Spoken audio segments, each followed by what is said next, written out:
আসসালামু আলাইকুম। এক্সপ্রো আইটি থেকে আমি একটা পজ সফটওয়্যার নিয়ে এসেছি যেটা স্যানিটারি শপের জন্য আসলে অনেক প্রোডাক্ট থাকে যে প্রোডাক্টগুলো আসলে ম্যানেজেবল করা বা স্টকগুলো ম্যানেজ করা খুবই কষ্টকর, যেগুলা আসলে অনেক সময় বিশেষ করে যেটা হয় কি স্টক মিলে না অথবা টাকার গড় মিল থাকে, এটা হয়ে থাকে এবং পরে একটা স্টক মেলানোর জন্য দেখা যাচ্ছে কয়েকটা দিন আপনাকে এটা নিয়ে কাজ করতে হয়, ঘাটাঘাটি করতে হয়।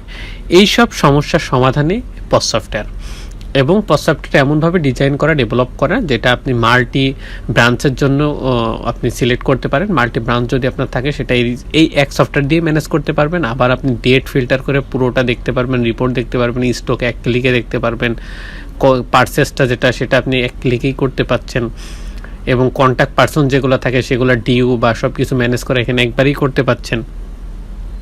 এখন যদি আমার যে ড্যাশবোর্ডটা আপনি দেখতে পাচ্ছেন সেই ড্যাশবোর্ড বিষয়ে আমি কিছু বলি। আপনি প্রথমেই আমাদের এটা ঢোকার পরই এই ড্যাশবোর্ডটা পাবেন। প্রথম যেটা আপনি স্ক্রিনে দেখতে পাচ্ছেন সেটা হচ্ছে টোটাল সেলটা এখানে দেখতে পাচ্ছেন, net, invoice due, total sales return, total purchase due, total purchase return এবং এক্সপেন্স।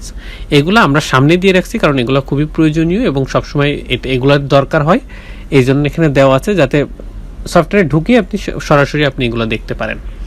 আর মাল্টি ব্রাঞ্চের যেগুলো বলছি, এই যে মাল্টি ব্রাঞ্চ দেখতে পাচ্ছেন, এখানে 2টা ব্রাঞ্চ অলরেডি আছে, আরও অনেকগুলো ব্রাঞ্চ আপনি ম্যানেজ করতে পারবেন, এগুলো কোনো বিষয় না।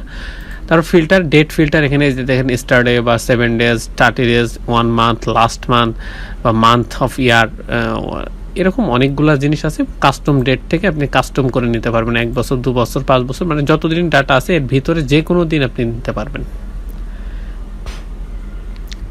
এবং এর নিচে দেখেন গ্রাফিক্যালি কিছু আমাদের চার্ট দেওয়া আছে, যেটা হচ্ছে গ্রাফিক্যালি দেখা যাবে।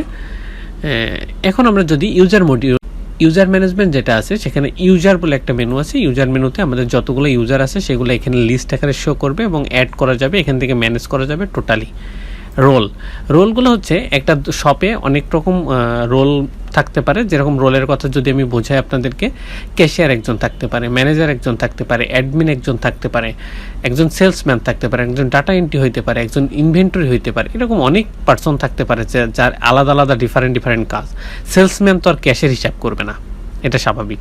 এই রোলগুলো এখান থেকে আপনি দিয়ে ডিফাইন করে দিতে পারবেন, যার যতটুকু অ্যাক্সেস আছে ততটুকু আপনি এখান থেকে সেট করে দিবেন।